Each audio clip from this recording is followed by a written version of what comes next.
far away, where His glory forever I will share. So I'll cherish Thee, O rugged.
Let's watch and pray, finding me Thine all in all, 'cause Jesus paid it all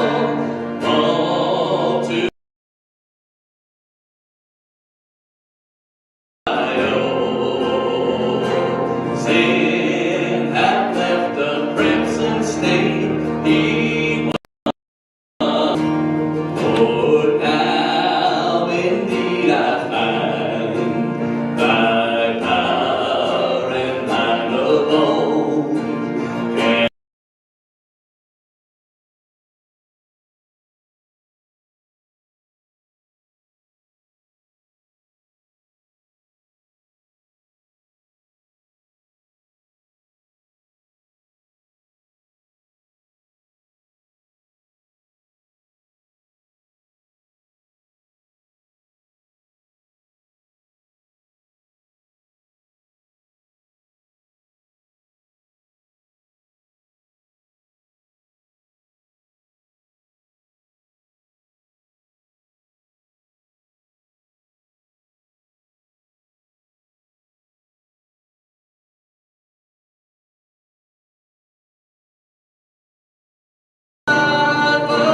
from the dead. Oh, praise the one who paid my debt.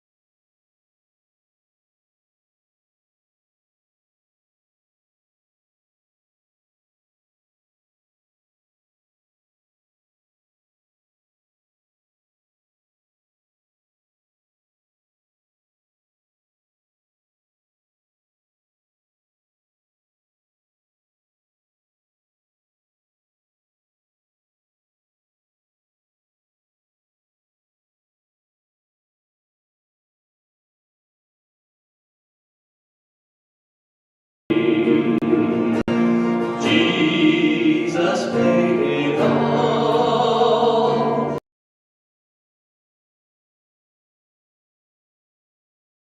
All to Him I owe.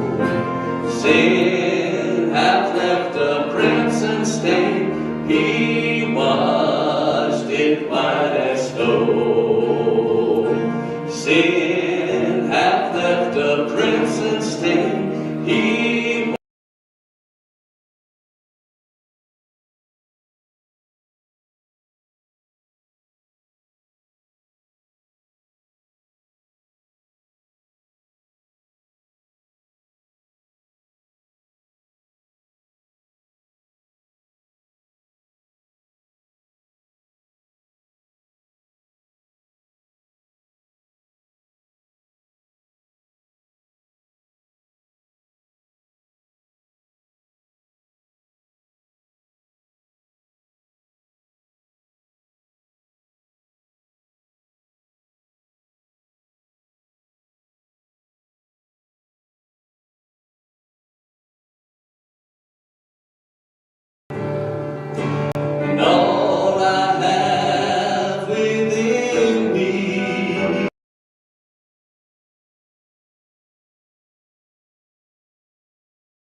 I give you praise.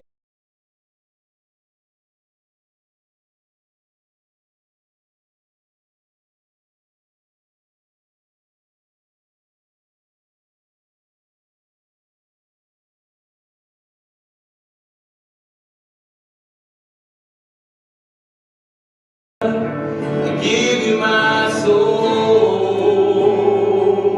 I live for.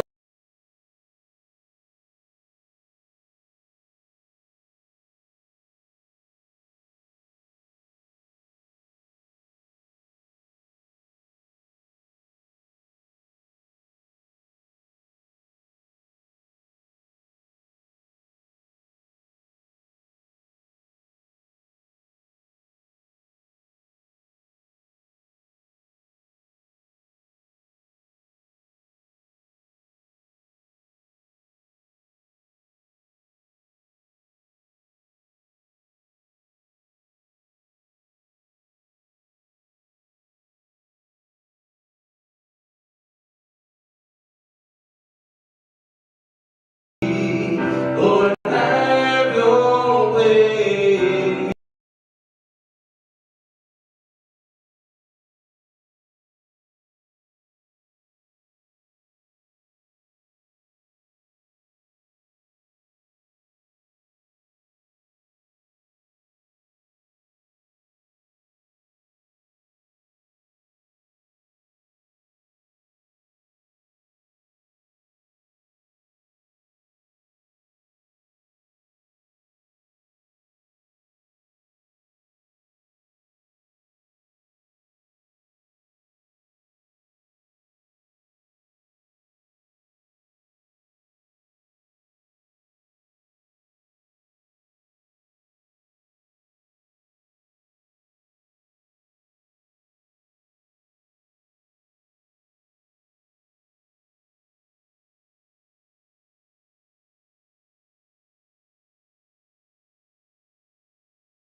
Now, what we'll be doing is we'll be going to partner with Cornerstone Baptist Church and Inner City Church, and part of the ministry will be gutting out apartments that will be there for, there'll be men and women who are non-violent crime offenders who will come out of jail. We don't want them to go back to jail. We truly want to be the church that receives the lost as they are found. And so what we'll do is we'll gut them, and they'll prepare them and give them a place to live, a church to serve at, and a job to have within that church. Then, you know, some of the janitorial, custodial parts of their ministry, which is pretty vast. That way, for the next 2 years, they've got consistency and they've got enough time and enough, you know, community to not fall back to those sinful ways. And so we'll support that, but also the church has a Christian school that they lead and that they have, and they'll be on spring break. And so what we'll do is we'll actually need doing a VBS type camp with those kids, and then we'll go out to the community and supply some of those felt needs, whether it be food, whether it be, I think one night we may be playing bingo in a tall high-rise building with the elderly community there, and so I'm concerned about some of our students trying to take money from people, because I think they'll play to win. But that being said, we're excited what that looks like, and your students are already a big part of that. But today on the slideshow, I'm very thankful that it's showing up. You'll see the first slide there, and the imaging's a little off. I'd be glad to show you afterwards. It's a panorama, but it kind of looks a little dated as to this is what the BSU Center used to look like when I walked in July 23rd, 2018. I drove around Columbus for 20 minutes looking for the BSU. I drove around the same block for 20 minutes. And the first time I made that block between 12th and 13th, I did not know that Main Street was split in 4 lanes. And so I come up to the stop sign, take an immediate left, come up to the red light, and realize that I can see the back of the red light, and I can see 2 cars' headlights looking at me. I thought, something ain't right here. I'm like, why is he doing that? And then I thought, why am I doing this? And I quickly turned around. Nobody honked at me, so either they were going to hit me or they just figured I'd find out. And I still made a couple more blocks and figured out that the building was swallowed behind 2 crate murders. That's what we did to them, crate murder, which is what everybody does in January. 2 big old crate, I don't even know how to say the word tree now. So anyways, they were swallowed up. And so we had a lot of work to do. But if we look at this next slide, I want to make sure, what you'll see here on the screen, you see a lot of different students.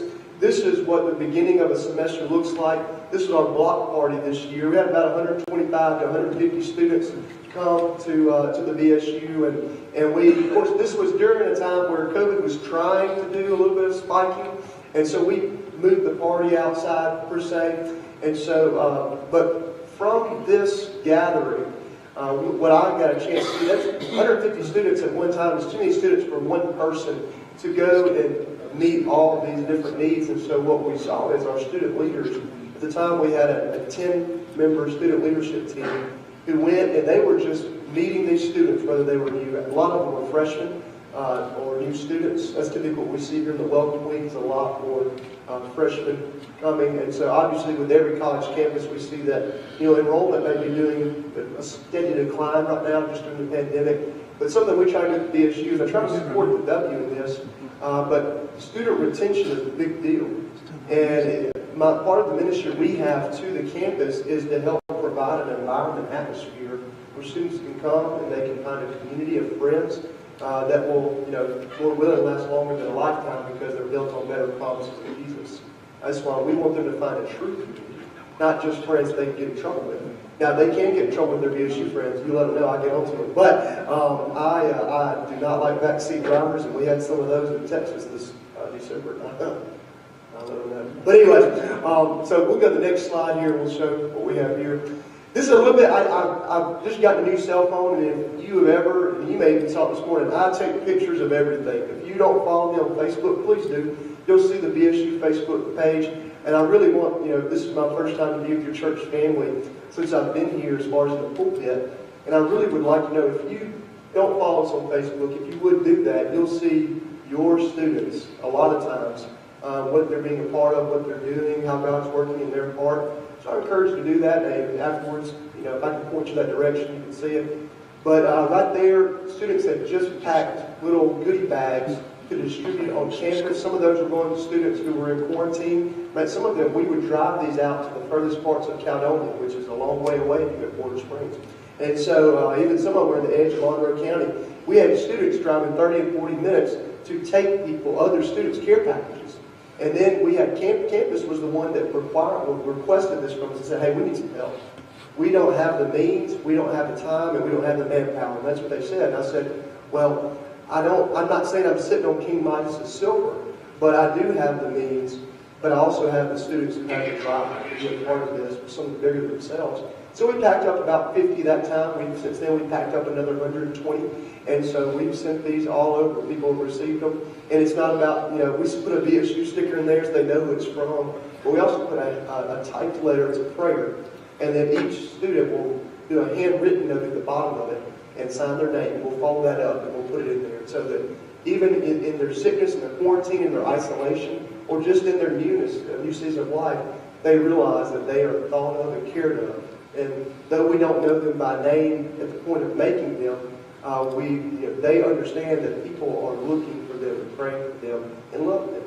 And so that's just a fun little thing. We'll knock those out every now and then. So let's go to the next slide. Yeah. So this is a picture of what worship looks like on a Tuesday night. Obviously, the time had not changed. We've just renovated our BSU Center. I think, just the other day, we kind of surpassed the $250,000 mark in renovating since 2018. When I got there, we had a leaking sealant, or not sealant, everything was leaking, but the roof was leaking.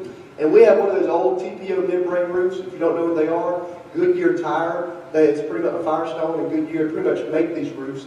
You pretty much take the rubber, flatten it out, and stretch it out over little party boards, and that's a roof. So if any little thing pokes it, it can get pretty bad. Well, in this case, our roof was a black rubber roof, and our building is about 5,000 square feet as far as condition. It's got a little bit more in storage. But that roof, we got concrete and plaster walls on the inside, 2 layers of brick veneer. And so we got a lot of things on this old building from 1949. We got single pane glass windows. But when I first got there, I was still a student at Mississippi State. We got a roofing company come look at it. Mississippi Baptist owns the property. I've just been playing general contractor for 4 years.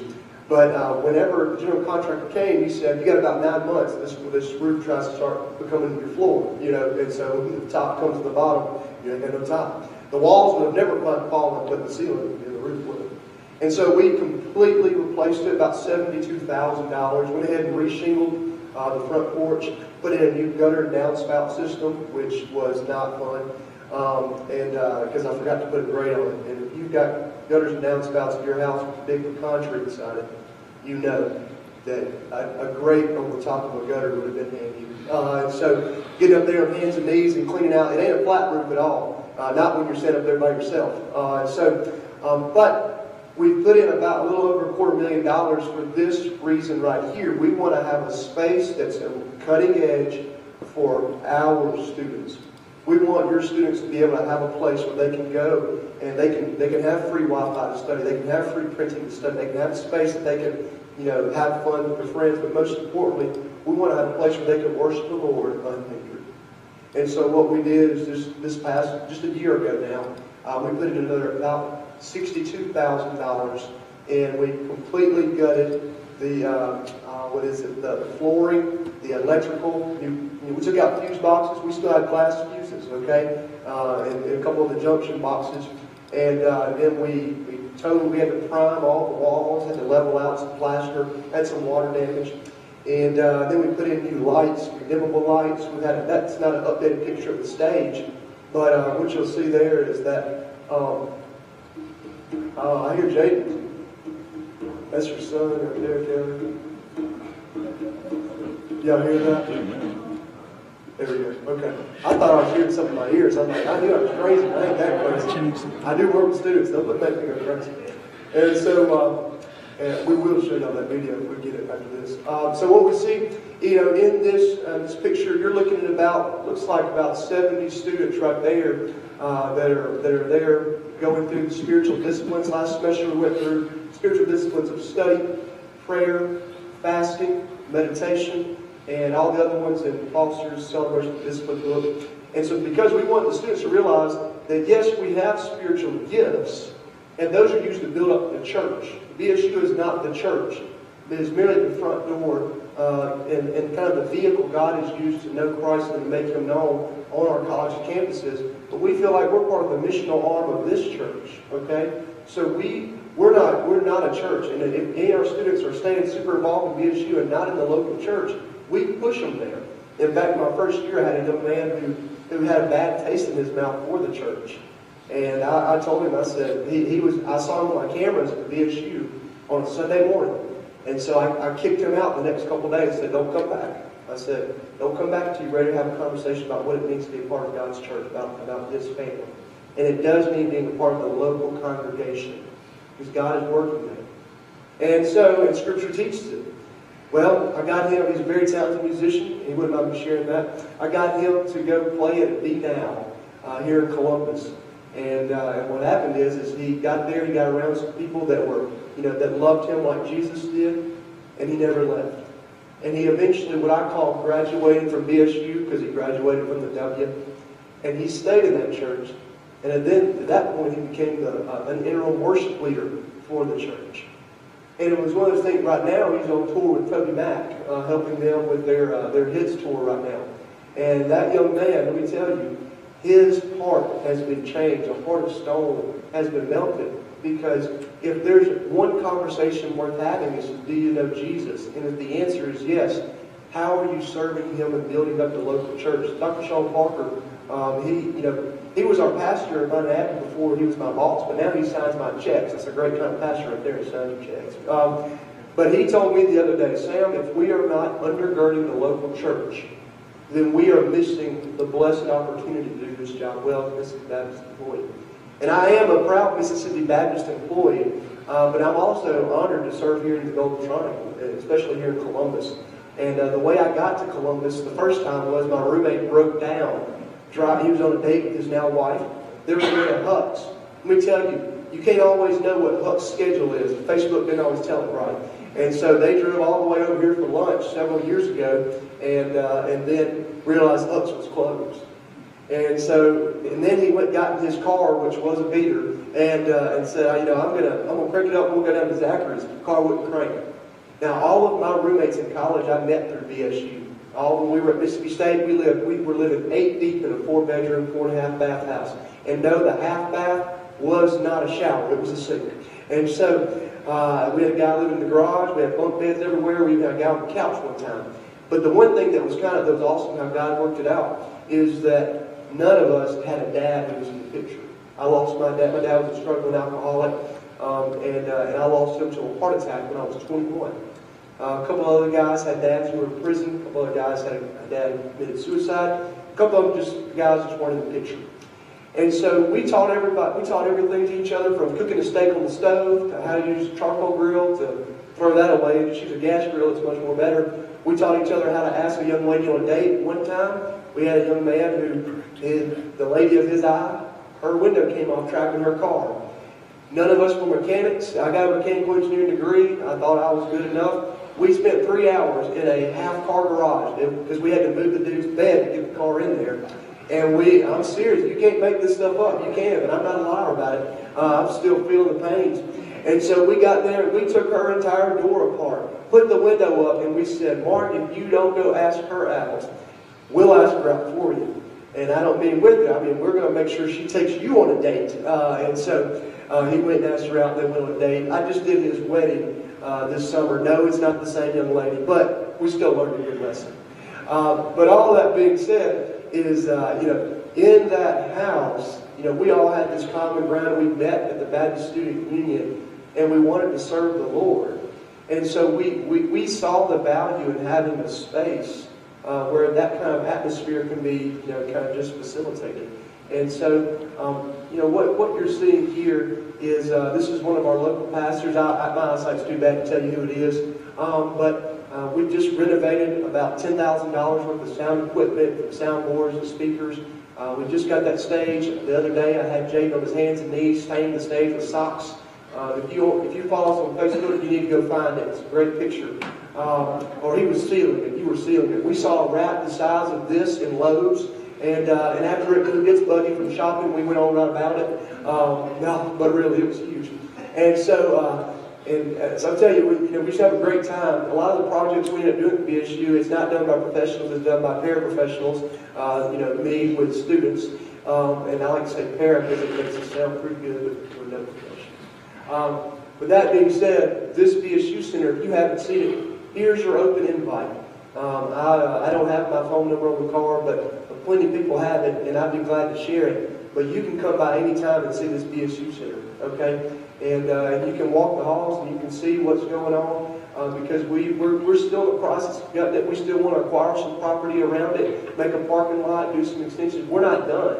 Mr. Baptist, they told me I'd be here for 2 years, and if it wasn't going good, they moved me, which I always thought meant fire me. But they said, let's give it a trial run. And so I've been doing this for about 4 years now, but I've only been full-time for a year because God has blessed me, along that way with an amazing support system of churches, Abby's my wife, and all that time between doing schools and degrees, I missed a class at Mississippi State 27 times. My last semester, I said, I didn't go to the last career fair. I'd already done a huge co-op for a year.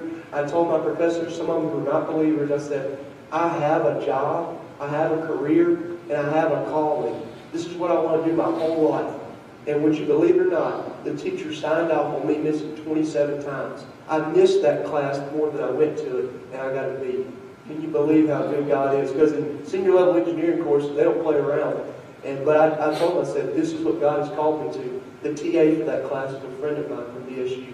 And he says, I'll make sure that you get through this. You may not have A's, but you will get through this. Our God is good. You see, because when He calls us back into this world of brokenness, He doesn't do it at the end. He gives us exactly what we need. When I got to this building, all I could smell was mildew. I saw dustiness.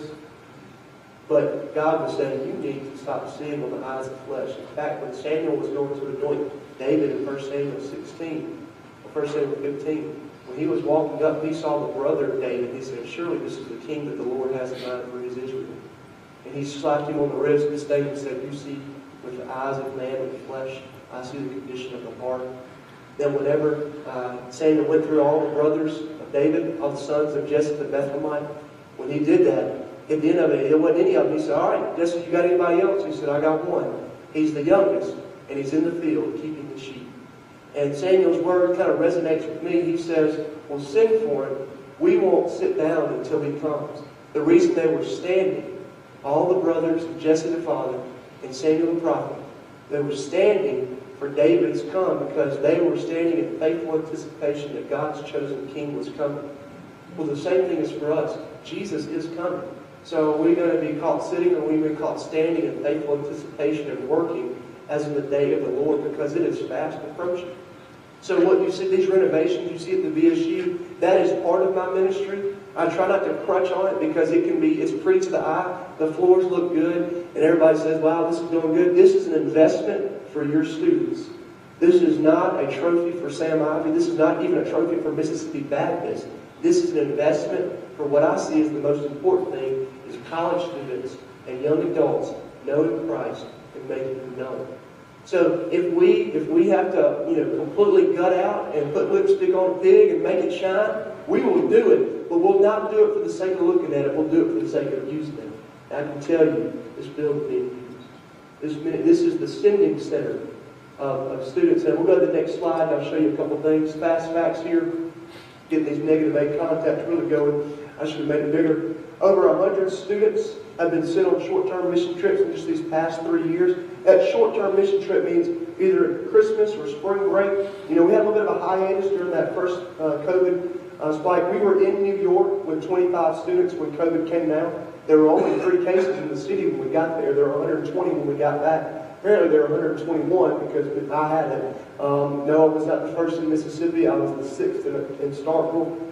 Put a little disclaimer there. Everybody always asks, were you number 1? No, thankfully not. But we were in New York, and that's the short-term mission team. We partner with 8 different churches in this city, whether they're in the Bronx or Manhattan or Queens. Those are a lot of our main spots. But those short-term mission teams, I tell my students this: you can learn, you can have more community and more fellowship and learn more about serving the Lord together in 1 week on a mission trip on the field than you can an entire semester of hanging out. And the reason I say that is because you have to live together on these trips. A lot of times we're sleeping on air mattresses, and these students get a little crafty and they try to come in. And this past trip we were in Arlington, and I'm gonna tell you, we were on air mattresses, and one of my adult leaders was with us. He's a big dude. We did summer missions together. His name is Jordan. And the students, a lot of the guys were like coming over to the room, and they were undoing his air mattress. And Jordan is about 240, 250, and a burly dude, hairy man, not that good looking. And I hope he watches this later. But they would come in and kept doing undoing his mattress. We finally got up and we said, that's fine. So we went in and started undoing their mattresses, folding them up and sticking them under sinks in this dirty old church we were staying at. And we cleaned that church too. It looked better when we left than when we got there. I'm telling you, your students, what they're doing, they are serving the Lord. They're putting themselves out there. And I had a student in my office the other day. He's one of our basketball players on campus. He's very introverted, painfully shy at times. And especially early last semester, he walked in my office and he said, I'm going to go to Dallas during spring break. He said, I feel like God really is molding me and telling me to put myself out there. I realize if I don't ever put myself out there, how can I expect God to do a work in me? And I'm thinking to myself, that's why we do it. If we never were able to put ourselves out there, and this weekend we kind of had a turn point from the conference. If we don't put our yes on the table, how is God going to put it on the map? If we don't put our yes on the altar, how's God going to put that person in our life? And so that's what we've seen our students doing. And so underneath there, you're looking at summer missionaries. We have a summer missions program at BSU where we send students for 7 to 9 weeks during the summer all around the world. Right now we have 6 students who are in our BSU this term who will be going serving anywhere from, we have some students that are going, a couple that are going to Korea, 2 students. We have a couple that are going to Alaska to serve at camp at-risk youth. We've got 1 student going to West Baltimore that's going to be working with this kind of an international type ministry. We've got another student, the memory of a worm. This is terrible that I'm blanking on this. Yeah, Salt Lake City, Utah, going to be doing Mormon evangelism, a church support there. And so that's right now we have a host of students, especially here in this church, that plan on serving with summer camps. I want to tell you what, everybody asks me, what does the day in life of Sam Ivy look like as a BSU director? Well, it just depends. Sometimes chaos. Sometimes you feel like, well, nothing. I kind of got a moment to breathe, and the moment you realize that, the moment the phones start ringing. And so it's fast action. I call it ministry on the run. But the most important thing is that the gospel is being shared with students. I've finally come to the point where I've stopped dancing around it. I've prayed for God to give me diligence. And now, if I meet a student, within the first 15 minutes of sitting down talking with them, I'm going to ask them 3 questions. Who is Jesus to you? If you were to die today, would you go to heaven or hell? And if the answer is, I think you go to heaven, I say, why do you think you go to heaven? I don't ask it condescendingly. I'm not asking it to point them and make them question their salvation, but I'm sure of this, that a faith that can't be asked the hard questions is a faith that can't be trusted. We can't trust a faith that we want. We trusted these pews when we sat down on them. I told you, they trusted the big burly chairs in my office when they sat down. And I had a young man in my office just last week. He's a basketball player. He's from inner city Columbus here, and goes to church with his grandmother every now and then. And so he walked into my office with a buddy of his, BSU, and he said, "Hey, so-and-so needs a Bible." I said, "We got it." I was writing his name down in the Bible, wrote down his phone number in there too, and then I said, "Let me talk to you about it." I shared Ephesians 2 with him. I asked him those 3 questions, and I said, "Who is Jesus to you?" He said, "He's my Savior." I said, "Great.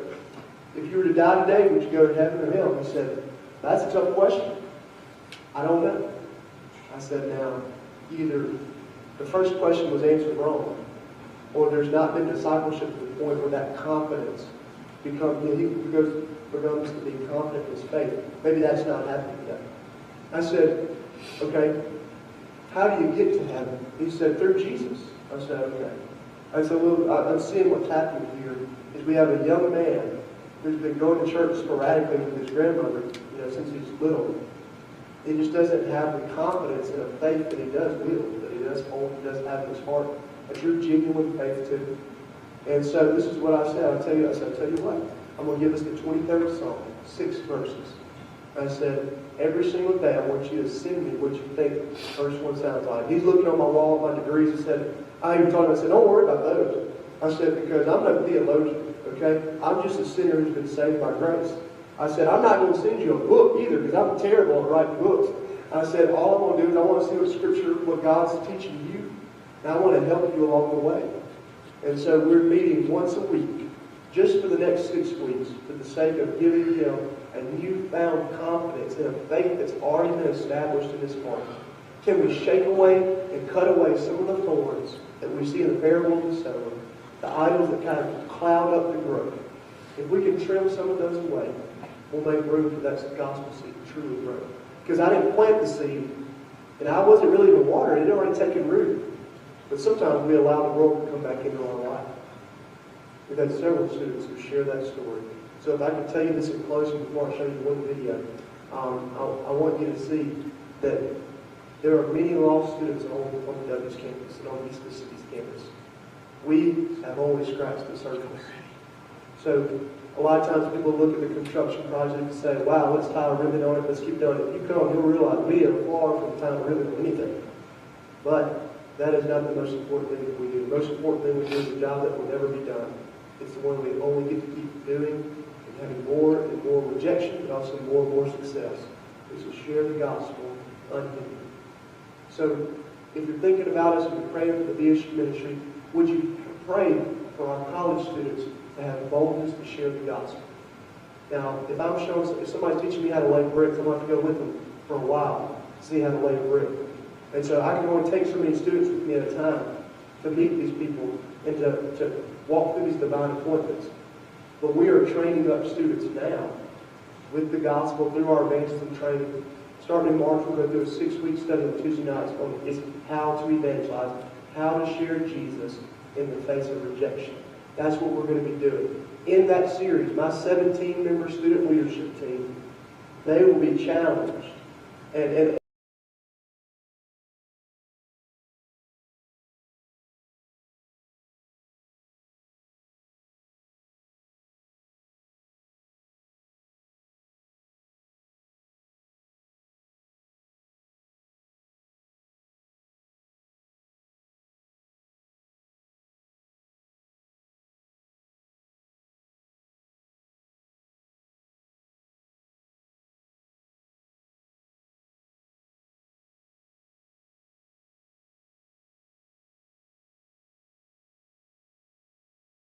issue worship next week.